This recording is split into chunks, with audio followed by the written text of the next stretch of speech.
I'm Katie O'Keefe Knoble, and I am from the Redmond, Oregon congregation, and I attend camps and reunions at Camp Remote in Southern Oregon. Today I'm going to tell you the story of how our campground was founded and how it was developed into the piece of land we love today. Camp Remote was founded in 1967 when Dean Mason from the Myrtle Point congregation heard of a piece of property up Sandy Creek Road from a client named Glade Cruson. Glade wanted to log the timber from the property, and he had the option to buy the 120-acre piece of land. And when Dean saw it, he saw potential. The Southern Oregon District had wanted to buy a piece of land to turn into a campground for several years. We know that in 1962, there was a note of $50 in a campground fund, and since then the congregations had been looking. Rena Whittington was the secretary at that time, and she had noted on the district conference minutes that we were looking for a campground. So when the land was found, several of the men in the district went to look at it and decided that yes, it would make a good campground. They wrote a letter to our then district president, Harry Rucarber, that described the land and the details of the sale, and we were on our way. But first, it had to be approved by the district membership. Dean wrote to Harry in a letter that we still have today. I was pleased by how the brethren accepted the proposal to buy, and I have felt strongly that there has been some providence in this. And we know that providence means that Dean felt that God had been involved in choosing the land, in finding it, in finding the right people, and in helping the membership accept this idea easily. So, in May of 1967, a promissory note was signed by Tom Kaufman and Dean Mason, which said we would pay $7,500 for Camp Remote. And in July of 1967, we had paid it off. It only took 2 months. And remember, we were starting from $50, so that's something. In the beginning, there was nothing on the land. We had working reunions for several years where the district would come together to work on the grounds, sleeping in army tents. And I have heard many stories of waking up in the middle of the night, being flooded out because there was so much rain while they were sleeping in the tents. They would also have plenty of time for worship, fellowship, and play, but a good portion of the week was devoted to work on building the structures, clearing the land, making a home for future generations. And the work continues. Now we have a community hall that we just remodeled, and we now call Heritage Hall in honor of those people who, in a labor of love, created this place for us. We have a dining hall and a kitchen, bathrooms and shower rooms, 2 quad cabins, and 3 duplex cabins, a grove of trees for worship, and also a big tent that we use for worship at reunion. It is a beautiful campground that does indeed feel like home as soon as you come onto the grounds. We are so fortunate. Earlier this week, I asked people to send me one word that described Remote to them. These are some of the words I got back: sanctuary, sacred space, shalom, serenity, happiness, genuine acceptance, friends, family, marvelous, love, heart, beautiful, paradise, sharing, Zionic. And that is just from a fraction of the people who have attended camps and reunions at Remote over the years. To me, Remote is a special place mostly because of the people who lovingly built this special place for worship, sharing, and learning, the people who show up every year, year after year, for those purposes, the future generations that will come and use that same space. When I think of the special events, the baptisms, the weddings, the reunions, the camps that happened at our campgrounds, I think first of the people. We have a beautiful place to be, but without the people, it really would just be a piece of land. So, I guess I would have to say, that the thing I love most about my spiritual home is the people I share it with.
Hi, my name is Doug Rouse, and I'm very happy to have the opportunity to speak to you about Camp Remote. Camp Remote has been part of the Southern Oregon District cluster congregations for over 50 years. And in that time, the camping experience that has been part of this campground has shaped lives of thousands of attendees and at various youth camps and at reunions. I'd like to try to put that into some kind of context and share with you one particular experience that the ripple effect has had on many congregations throughout the Northwest. Many years ago, I had the opportunity to direct a senior high camp here, and it was a very good camp. We had a number of very wonderful experiences. And at that camp was an elder by the name of Jim Newberry. And Jim was the camp pastor. And his wife Rosie was also on staff at that camp. And as time went on, as the years passed, Jim and Rosie's daughter, Janice Weigel, and my wife, Glenda Rouse, co-directed many junior high camps together, and her husband, John, and I were at those camps as staff as well. And as the camping program progressed, their son, Johnny B., also participated in those camps. As years went by, and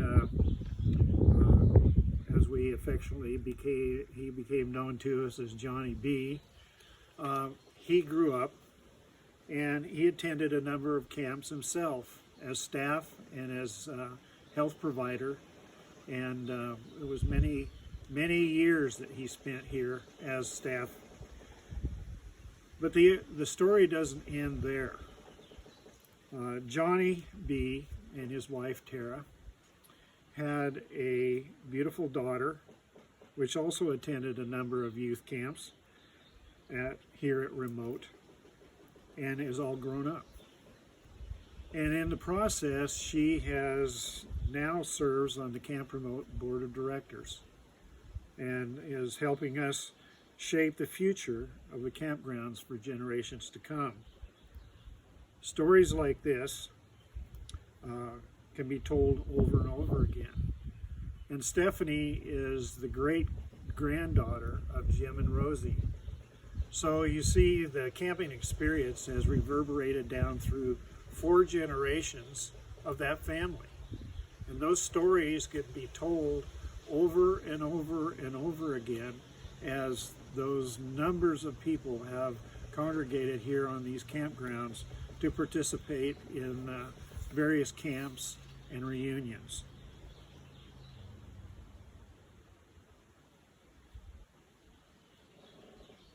Camp Remote is a sacred space, and it draws ourselves apart for a moment into this quiet valley for the rest and to worship and to learn and to testify to the power of God's great love expressed through the life and the ministry of Jesus.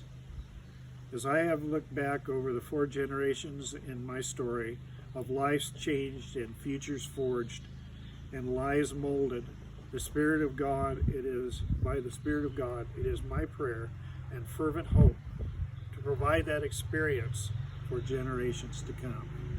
Thank you. Hi, my name's Stephanie Weigel, and today I'm going to talk about Camp Remote. What Camp Remote means to me is love and caring and a community that always accepts you for who you are and no matter what. You can always come to Camp Remote feeling accepted no matter where you came from, if it's your first time, and if you've been here for many, many generations. One feeling that I love is when you first drive in and you see all the smiling faces and you forget about all the stuff you were like, oh, what am I going to pack, and all this and that always gets thrown away. And you run to your friends or your family and you hug them and say you miss them, and it's just that loving feeling of acceptance that always first step into the camp that you can always come to. Another one is the Grove, where I'm giving my testimony today. Whenever we do a service, we usually have the sun shining through the leaves, and it looks like God is touching every single person. And it's just a beautiful scene and everything. And the myrtle wood trees are a big part of Camp Remote. Their smell is just an accepting feeling that you always look forward to, and you'll never forget once you smell them. And yeah, so I hope to see all of you next year, and yeah.